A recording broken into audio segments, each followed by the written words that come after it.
दोस्तों, आप लोग कैसे हैं? हमें उम्मीद है कि आप लोग अच्छे ही होंगे।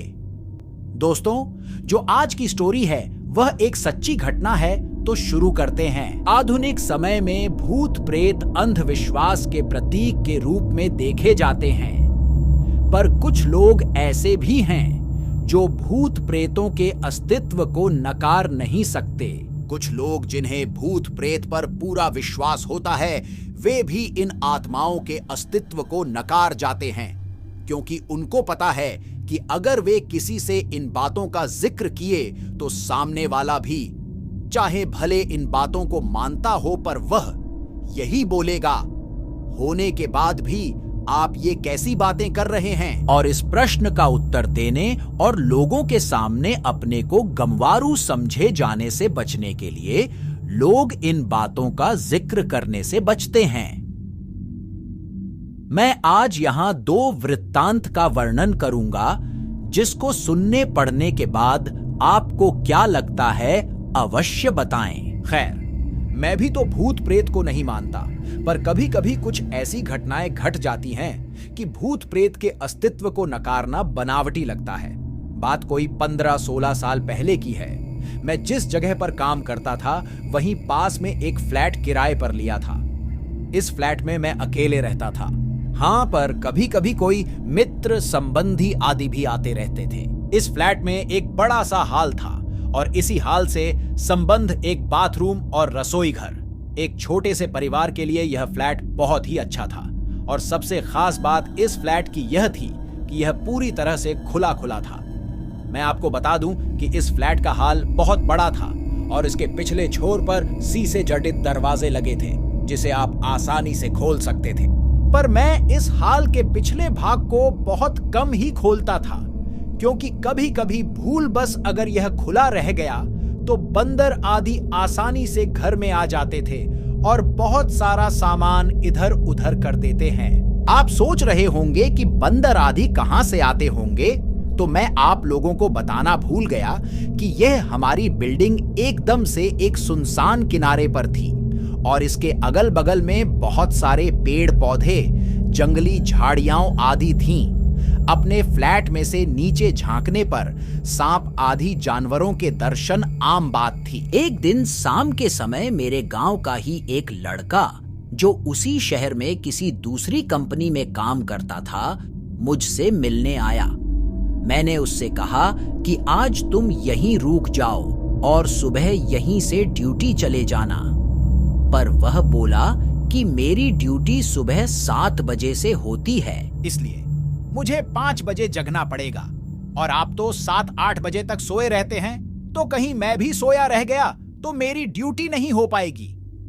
इस पर मैंने कहा कि कोई बात नहीं, एक काम करते हैं, 4 बजे सुबह का अलार्म लगा देते हैं और तू जल्दी से जगकर अपने लिए टिफिन भी बना लेना, पर हाँ, एक काम करना, मुझे मत जगाना। इसके बाद वह रहने को तैयार हो गया।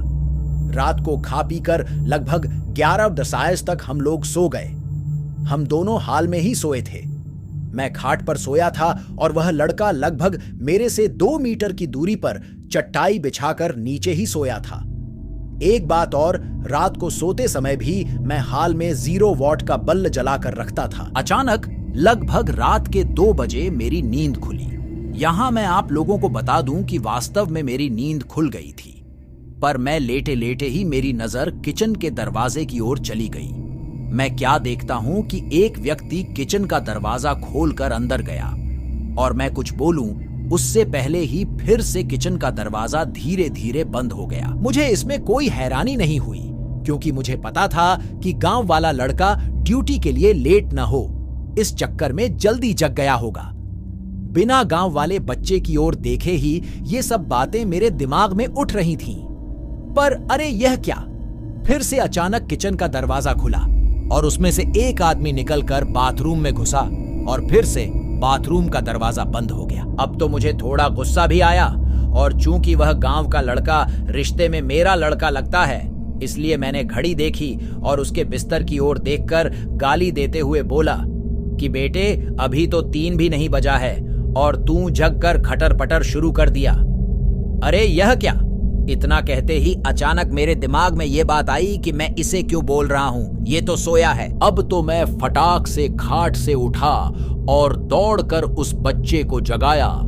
वह आंख मलते हुए उठा, पर मैं उसको कुछ बताए बिना सिर्फ इतना ही पूछा कि क्या तू 2-3 मिनट पहले जगा था? तो वह बोला नहीं तो, और वह फिर से सो गया। अब मेरे समझ में कुछ भी नहीं आ रहा था। मैंने हाल में लगे ट्यूब को भी जला दिया था। अब पूरे हाल में पूरा प्रकाश था और मेरी नजरें अब कभी बाथरूम के दरवाजे पर तो कभी किचन के दरवाजे पर थीं। पर किचन और बाथरूम के दरवाजे अब पूरी तरह से बंद थे। अब मैं हिम्मत करके उठा और धीरे से जाकर बाथरूम का दरवाजा खोला। बाथरूम छोटा था और उसमें कोई नहीं दिखा। इसके बाद मैं किचन का दरवाजा खोला और उसमें भी लगे बल्ब को जला दिया, पर वहां भी कोई नहीं था। अब मैं क्या करूं? नींद भी एकदम से उड़ चुकी थी। इस घटना का जिक्र मैंने किसी से नहीं किया। मुझे लगा यह मेरा वहम था और अगर किसी को बताऊंगा तो कोई मेरे रूम में भी शायद आने में डरने लगे। इस घटना को बीते लगभग 1 महीने हो गए थे और रात को फिर कभी मुझे ऐसा अनुभव नहीं हुआ। एक दिन मेरे गांव के 2 लोग हमारे पास आए। उनमें से एक को विदेश जाना था और दूसरा उनको छोड़ने आया था। वे लोग रात को मेरे यहां ही रुके थे और उस रात मैं अपने एक रिश्तेदार से मिलने चला गया था और रात को वापस नहीं आया।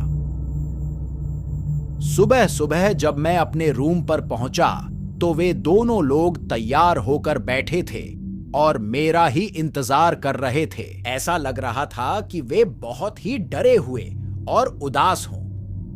मेरे आते ही वे लोग बोल पड़े कि अब हम लोग जा रहे हैं। मैंने उन लोगों से पूछा कि फ्लाइट तो कल है, तो आज की रात आप लोग कहां ठहरेंगे? अरे अब अचानक मुझे 1 महीना पहले घटित घटना याद आ गई। सो लेंगे, मैंने सोचा कमरे में तो नहीं। क्या इन लोगों ने भी इस फ्लैट में किसी अजनबी आत्मा को देखा? मैंने उन लोगों से पूछा कि आखिर बात क्या हुई, तो उनमें से एक ने कहा कि रात को कोई व्यक्ति आकर मुझे जगाया और बोला कि कंपनी में चलते हैं। मेरा पर्स वहीं छूट गया है। फिर मैं थोड़ा डर गया और इसको भी जगा दिया। इसने भी उस व्यक्ति को देखा। वह देखने में एकदम सीधा साधा लग रहा था और शालीन भी। हम लोग एकदम डर गए थे क्योंकि हमें वह व्यक्ति इसके बाद किचन में जाता हुआ दिखाई दिया था और उसके बाद फिर कभी किचन से बाहर नहीं निकला और हम लोगों का डर के मारे बुरा हाल था। हम लोग रात भर बैठकर हनुमान का नाम जपते रहे और उस किचन के दरवाजे की ओर टकटकी लगाकर देखते रहे, पर सुबह हो गई है और वह आदमी अभी तक किचन से बाहर नहीं निकला है। अब तो मैं भी थोड़ा डर गया और उन दोनों को साथ लेकर तेजी से किचन का दरवाजा खोला, पर किचन में तो कोई नहीं था। हाँ, पर किचन में गौर से छानबीन करने के बाद हमने पाया कि कुछ तो गड़बड़ है। जी हाँ, दरअसल फ्रिज खोलने के बाद हमने देखा कि फ्रीज में लगभग जो 1 किलो टमाटर रखे हुए थे वे गायब थे और टमाटर के कुछ बीज, रस आदि वहीं नीचे गिरे हुए थे और इसके साथ ही किचन में एक अजीब गंध फैली हुई थी। खैर, पता नहीं यह हम लोगों को वहम था या वास्तव में कोई आत्मा हमारे रूम में आई थी। मैंने इससे छुटकारा पाने के लिए उस फ्लैट को ही चेंज कर दिया और दूसरे बिल्डिंग में आकर रहने लगे। दोस्तों, ये कहानी कोई कहानी नहीं है बल्कि सच्ची घटना है जो हमारे साथ घटित हुई है। तो दोस्तों, आपको यह वीडियो कैसी लगी है हमें कमेंट करके जरूर बताना।